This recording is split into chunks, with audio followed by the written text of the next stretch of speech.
was a former psychiatric hospital located in Costa Rica. Its history dates back to the 20th century, and it was founded in 1915 by Carlos Durán. The original name was Carit Sanatorium. For many years, the sanatorium was an important place to treat diseases such as tuberculosis, and in that time the infrastructure and the whole place was considered a first world sanatorium due to all the facilities and technology that they had at that time. The original Sanatorio Durán is located in the Cartago province.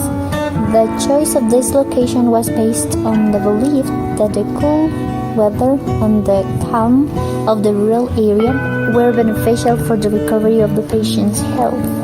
In the 1970s, the sanatorium began to face financial and management problems. This led to the gradual closure of the facilities and abandonment of the building.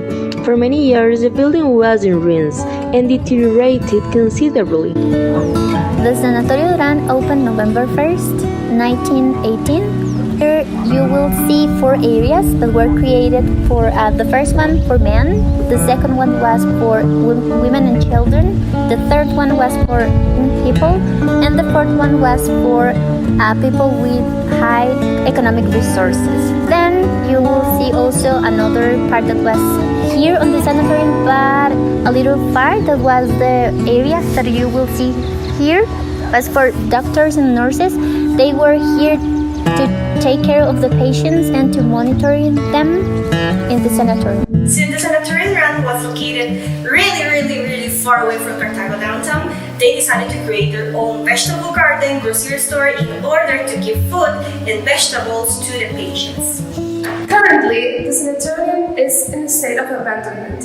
Although there have been some restoration efforts, it is still in ruins. Here, there are no medical treatments and patients are not treated anymore.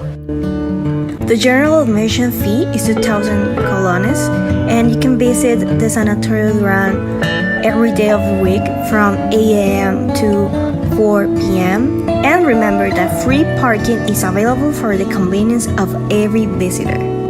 From San Jose, you can take a bus heading to Cartago. You can check the schedules and routes at the San Jose bus terminal. Once in Cartago, you can take a bus to Orosi. Then, ask at the Cartago bus terminal about the available schedules and routes. When you arrive in Orosi, you can take a taxi or walk to the sanatorium. Don't miss this opportunity to live an unforgettable experience and immerse yourself in the history of Costa Rica.